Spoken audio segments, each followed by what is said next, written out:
Black people piss me off, especially African Americans. Now, you see, there's a sense of over entitlement and expectations that the world owes something to these people, right? And I say these people because it's now more of a mindset thing than an actual skin color, right? African Americans have convinced themselves, and I find that to be so narcissistic, that the whole world is against them. How narcissistic can you be to think that every living person is living their life to bring your dumb? How? People don't give a about the skin color you have on your body. That's the reality of the world today, especially today where we don't have black and white bathrooms anymore. We don't have black and white trains anymore. Slavery happened everywhere in the world with every nationality, every color, every gender, I really love being a Black American because we are so hated by everybody, but at the same time, like, y'all are obsessed with. And it's so funny because the obsession is real. Y'all are constantly telling us we aren't who the fuck we think we are. Whole time, all we do is mind our business. We mind our business and a little bit of each other's business, you know what I'm saying? We peep shit about y'all. We clock things. Oh, that was cool. That's tea, whatever. Like, we give credit where it's due. But when it comes to us, y'all can't give us credit for shit. Y'all still saying we don't have culture, bitch. Look around you. We are the motherfucking culture. But anyway, I just find it hilarious that the obsession is so real and y'all want us to believe that we're not exactly who the fuck y'all think we are.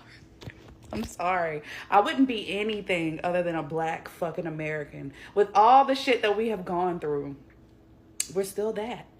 Imagine standing in front of a mirror. Not just any mirror, but one that shows not one reflection, but two.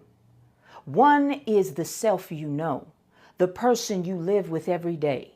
The other, the distorted image shaped by a society that sees you only through the lens of your skin. This is the burden of double consciousness. W.E.B. Du Bois, the towering scholar, historian, and soul of a generation, gave voice to this inner conflict in his 1903 masterpiece, The Souls of Black Folk. He wrote, "It is a peculiar sensation, this double consciousness, this sense of always looking at oneself through the eyes of others." What Du Bois illuminated was not just an identity crisis. It was a spiritual fracture, a psychological balancing act forced upon Black people in America to be both Black and American in a country that denied the full humanity of both. To be told you are free, yet to be treated as less. To be raised on the promises of democracy, while living under the shadow of racial hierarchy. Double consciousness is not confusion. It is clarity, forced to split. It is the awareness of how you're seen versus how you know yourself to be. It is the tightrope walk of existing in a society where your body is politicized before your name is even known. It is code switching in boardrooms. It is armor worn in classrooms. It is shrinking and expanding, hiding and shining, often all at the same breath. Du Bois did not merely describe a condition, he diagnosed a nation. He gave language to the spiritual violence inflicted by white supremacy. He showed that racism isn't only brutality and chains, it is a quiet thief that tries to steal how Black people see themselves. And yet, in this fractured vision, Du Bois also saw something else. Resilience, the power of Black folks to forge identity not through a single lens, but through a deep, dual vision, a gift of seeing more, feeling more, and surviving more than any system ever expected. Double consciousness isn't a weakness. It's a survival strategy, a defiant declaration. I am not what you say I am. I am who I know myself to be. So when we remember Du Bois, we don't just remember a scholar. We remember a mirror breaker, a truth teller, and in every Black person navigating the world with grace and rage, joy, pain, love, and resistance, his theories live on. Because the struggle for wholeness is still being fought, and the double consciousness Du Bois described, it still echoes in every footstep forward. I love you, black man. I love you, black woman. Knowledge is power. Power to. This is a message for African Americans. To begin, I want to say I'm sorry. As a black Latino, I did not understand your struggle. I did not understand that your fights impacted me. I did not understand that all of your sacrifices impacted me. I did not understand that all of your stands impacted me. Africans, Caribbeans, Black Latinos, anybody that is black from any part of the world have benefit from you, have benefit from your sacrifices, have benefit from your struggles. And I wanted to say, I'm sorry and thank you. Yes, the Holy Spirit allowed me to come to this message this morning, to pause and say thank you. I am feeling blessed in my life. I am feeling very blessed. But who can you show gratitude? And the Holy Spirit showed me that it's you that I need to say thank you to. So when someone say, Black Americans have no culture, you tell them, your culture is resilience. Your culture is innovation. Your culture is strength. Your culture is guiding black people to embrace their melanated skin. Guiding black people to embrace their hair. Guiding black people to embrace who they are. That is your culture. Your culture is music. Your culture is art. Your culture is all of these things that have impacted each one of us. And the first time that I was called the N-word, I didn't even know what to do with myself because I did not know I was black. I thought I was Latina. But even the Latinos did not embrace me because they saw my color. When they heard my accent, then I was welcome. That I reject. But I accept me because you have helped me accept me. You have helped me understand about Martin Luther King. You have helped me understand about all of these things through your movies, and I thank you. I want to say thank you, and again, I'm sorry. May God continue to bless each and every one of you wherever you are. And please look in the mirror and realize you have blessed us all. So now, focus on blessing yourself. Bless yourself. And I will be praying for you. They lied to you. Black ghettos were not formed out of laziness or predisposition towards violence. I will destroy these lies today with facts. The development of black ghettos in the U.S. cannot be traced to a single event, but rather to a combination of policies, practices, and historical circumstances that systematically marginalize black people.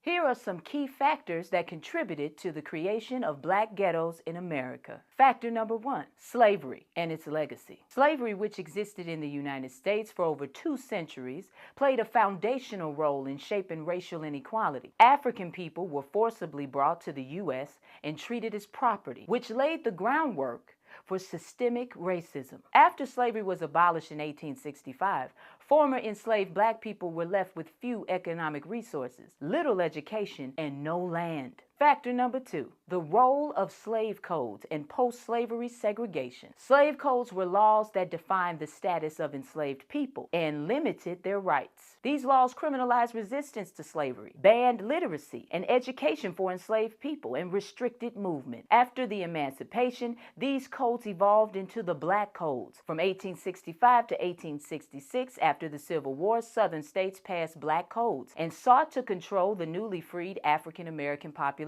These laws restricted black people's mobility, labor, and rights to own property, black communities. These laws forced black people into segregated, overcrowded, and underfunded spaces. Everything was separate, but not equal. Our schools had fewer resources, restaurants, bathrooms, water fountains, movie theaters. They literally made sure that they got the best of everything, down to the size and cleanliness of water fountains, to make sure at every turn that we got the worst version of everything. And then lied to the world talking about how we were separate but equal. They lied then and they're lying now. Factor number 5, the Great Migration. From 1916 to 1970, in the early 20th century, millions of Black Americans moved from the rural South to urban centers in the North and West. Places like Chicago, New York, and Detroit, seeking better job opportunities and escaping the violent racial oppression of the South. However, they were often confined to the poorest and most overcrowded parts of the city, where housing was cheap and conditions were deplorable. This led to the creation of predominantly Black neighborhoods, often referred to as ghettos. Factor number 6, redlining. Through the 1930s to the 1960s and beyond, the Federal Home Loan Bank Board, through its Homeowners Loan Corporation, drew maps to guide bank investments. These maps ranked neighborhoods based on their desirability for investment, and predominantly Black neighborhoods were rated as hazardous or high risk, colored in red on the maps. This practice became known as redlining. As a result, Black people were systematically denied access to mortgages, loans, and housing in better neighborhoods, which kept them confined to poorer areas. Factor number 7, white flight.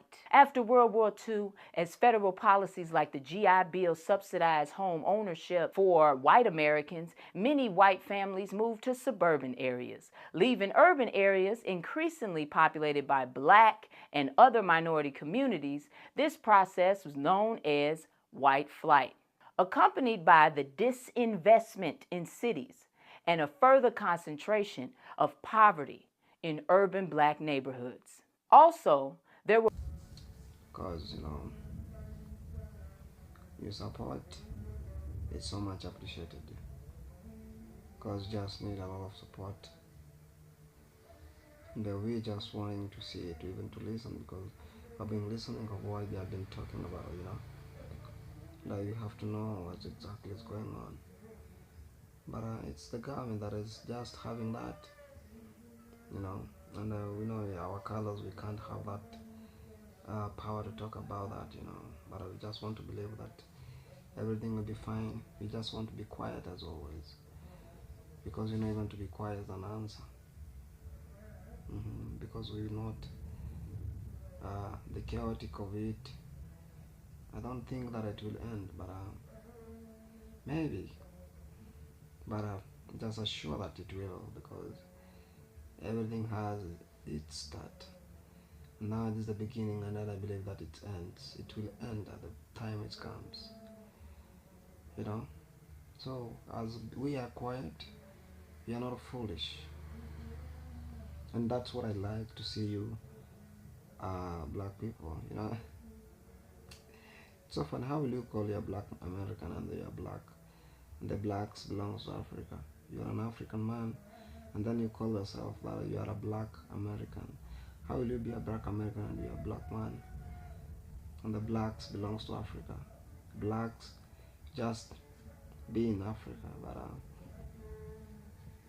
what I'm just trying to think is if we can have that, we can influence ourselves and tell us that we have to do this. We have to say that things are supposed to be like this. You're not supposed to talk about the color, because the color doesn't have any means, because to be Black, it doesn't mean that even my mind is Black, to be Black, it doesn't mean even my blood is Black, to be a white person or to be a white man, it doesn't mean that because you are a white man, your blood is white. No, we did have the same blood. You have the red blood, I have my own red blood, so we have the same blood as always, so we are not supposed to do that. That is what I can suggest, is that you have to live as humans. humanity is everything.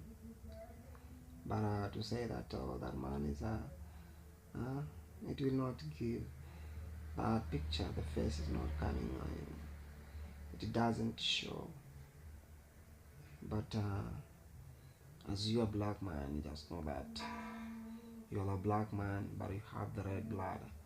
Your blood is red. If they say there's some blood cells, but your blood is red. My blood is the same. The way you are a white man having the same blood is the same the blood I have. So we are just created as we are just human beings. And when you just know that we are all human beings, trust me, it will never say that it was like, it will be so amazing. So let's get your thought, and even to support this channel so that it will grow. We are just growing it slowly. So share this link to one of your friend to a friend to a friend. Then that's how we will grow. Then we just reach there, So your subscription is so much appreciated. Just subscribe, kind support. The number is just down below there in the description. You can check it out and reach me. Then we just talk, because we are black, we are Africans, we are we are the reals of Africa. So stay tuned.